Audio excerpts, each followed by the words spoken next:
Everyone, welcome to नव classes. I am Navdeep Kaur. UGC net JRF के लिए नव classes is the best platform. और मेरे साथ हैं अभिषेक भारती। सो कॉन्ग्रेचुलेशन अभिषेक, आपका कॉमर्स में जेआरएफ क्लियर हुआ है। कैसा लग रहा है आपको? बहुत अच्छा लगा है। काफी लंबे टाइम की मेहनत आज रंग लाई।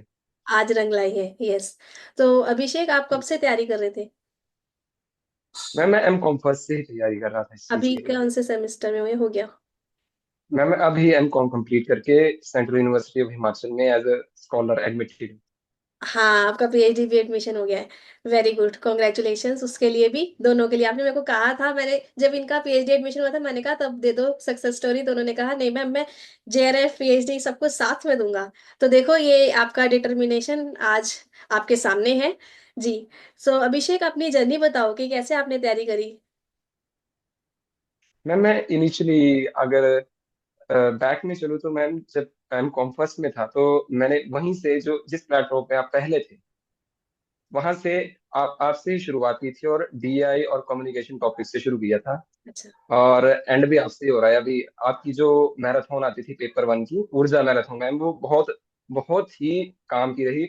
और दूसरी चीज आपका एग्जाम एनालिसिस मैम, उससे डायरेक्ट क्वेश्चन आए जो नंबर सीरीज का क्वेश्चन था मैम।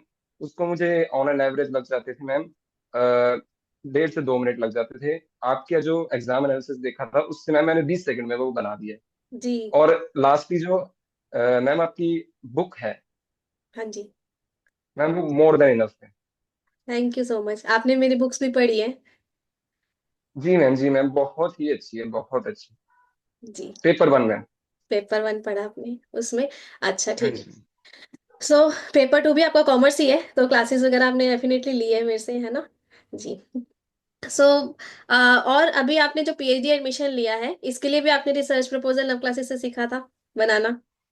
जी जी मैम, जी जी मैम, बहुत ही अच्छा प्रपोजल बना था। और अगर इंटरव्यू डे की बात करूं मैं, हाँ जी। तो मैम वहाँ पे मैंने जो एचओडी सर हैं हमारे उनको, जो आप सर्टिफिकेट देते हैं हमको एक, वो प्रिंटेड उनको हाथ तक में दिया था। तो वो बड़े हैरान हुए थे उसको देख के कि बच्चे इतना एफर्ट लगा रहे हैं और कितना अच्छा प्रपोजल बनाए। अच्छा, very good, very good. Okay. हाँ, और मैम मेरे इंटरव्यू में काफी अच्छा एक स्कोर मैंने कैलकुलेट किया था तो लगा था जैसे बच्चों को 25-26 तक ही रखा गया था, तो मैं आउट ऑफ 32 तक पहुंच गया था इसके बेसिस पे। अच्छा, बहुत अच्छे। आपने नव क्लासेस वाला सर्टिफिकेट दिखाया था, रिसर्च पे प्रपोजल वाला? हाँ हाँ हाँ मैम, वो प्रिंट प्रिंट करवा के दिखाया था। बहुत बढ़िया, बहुत बढ़िया। सो उन आपके एचओडी सर को भी वो अच्छा लगा। ठीक है, आप कौन सी यूनिवर्सिटी में है स्कॉलर? मैम मैं central university of Himachal Pradesh. अच्छा, हाँ, central university of Himachal Pradesh, very good. So उसके लिए भी बहुत बहुत शुभकामनाएं आगे जर्नी के लिए। तो अब आप लर्नर्स को थोड़ा सा बताइए कि किस तरीके से वो तैयारी करें। टिप्स दीजिए, आपकी इतनी सक्सेस की वजह से कैसा आपको लगता है? मैम पहले तो मैम मैं ये कहना चाहूंगा कि सबसे पहले सिलेबस कवरेज होनी चाहिए। जी। उसके बाद हमें प्रैक्टिस पर जाना चाहिए।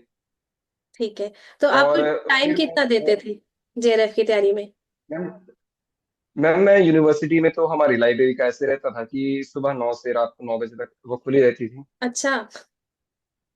तो मैम मैं कई दिन तो फुल फुल डे बैठा था, और जैसे क्लासेस भी होती हैं मास्टर्स में, जी। तो कई बार क्लास से भाग के स्किप करके टीचर से डिस्कस करके कि लगा देना अटेंडेंस। तो फिर मैम ऐसे करते करते मुझे लगता है on an average 8 to 10 hours ma'am devote करता था। अच्छा। देखो, बॉयज भी अच्छे से मेहनत करते हैं, पढ़ते हैं। कोई नहीं बोलेगा कि बॉयज मस्ती मारते सिर्फ। मेहनत करते हैं तो इतना अच्छा रिजल्ट भी आता है। ठीक है। ओके। सो आपको क्या लगता है कि एमसीक्यूज वगैरह कितने प्रैक्टिस करें आपने, उसकी क्या इंपॉर्टेंस है? मैम एमसीक्यूज में मैंने बहुत ज्यादा प्रैक्टिस की है, बहुत ज्यादा। मॉक टेस्ट तो इतने ज्यादा दिए हैं ना कि मुझे याद नहीं है कितने दिए हैं। अच्छा।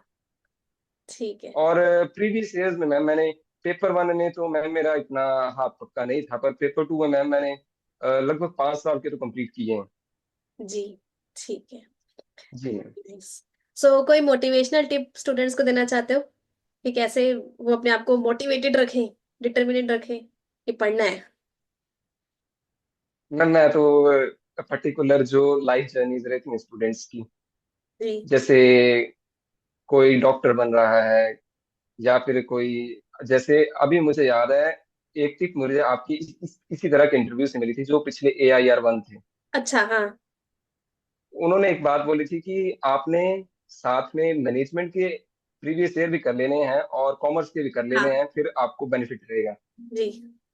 तो मैम इस बार एक क्वेश्चन आया था पर्सनल, उसका आंसर पर्सनल अकाउंट था, मैं अभी भूल रहा हूँ कि पूछा गया था उन्होंने। ठीक है। तो वो एज इट इज मैनेजमेंट के ही मैनेजमेंट में आया। प्रीवियस ईयर से आ गया था। तो हाँ हाँ, और मैं तो ये बोलूंगा मोटिवेशन के लिए सक्सेस स्टोरीज मेरे लिए सबसे अच्छा प्लेटफॉर्म रहा, और माता पिता भी। पेरेंट्स भी बहुत अच्छे।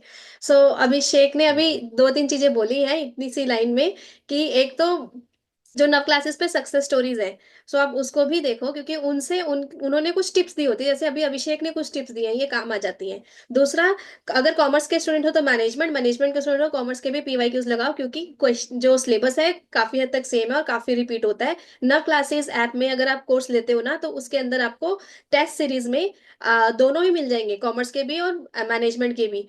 तो इसलिए वो दोनों ही अच्छे से अटेम्प्ट कर पाए हैं।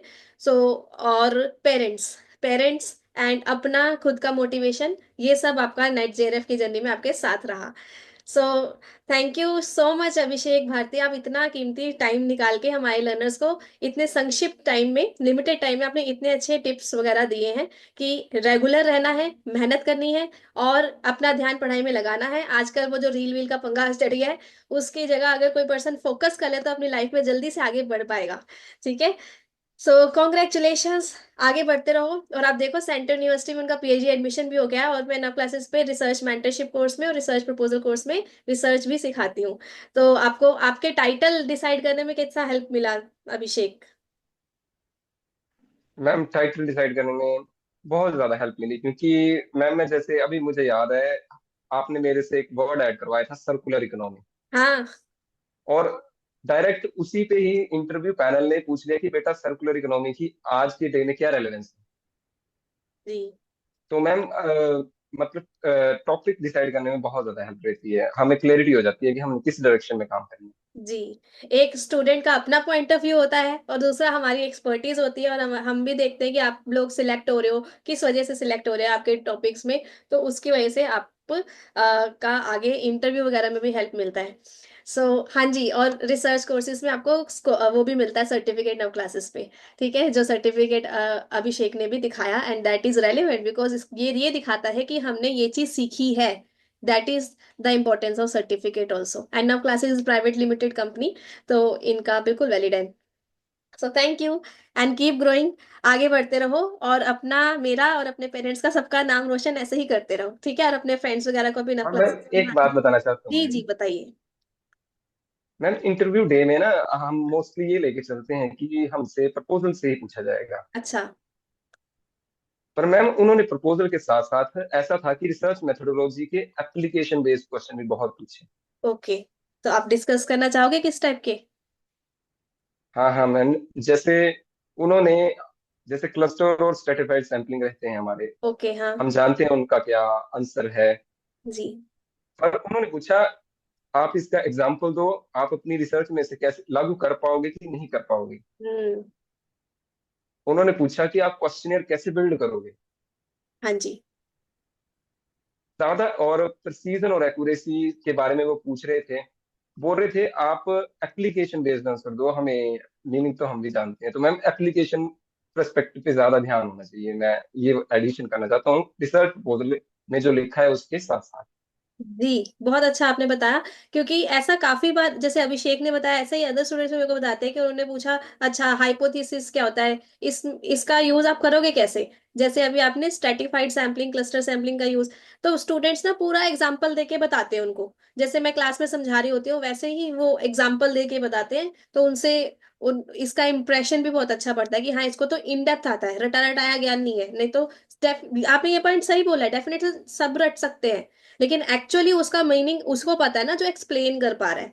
जी।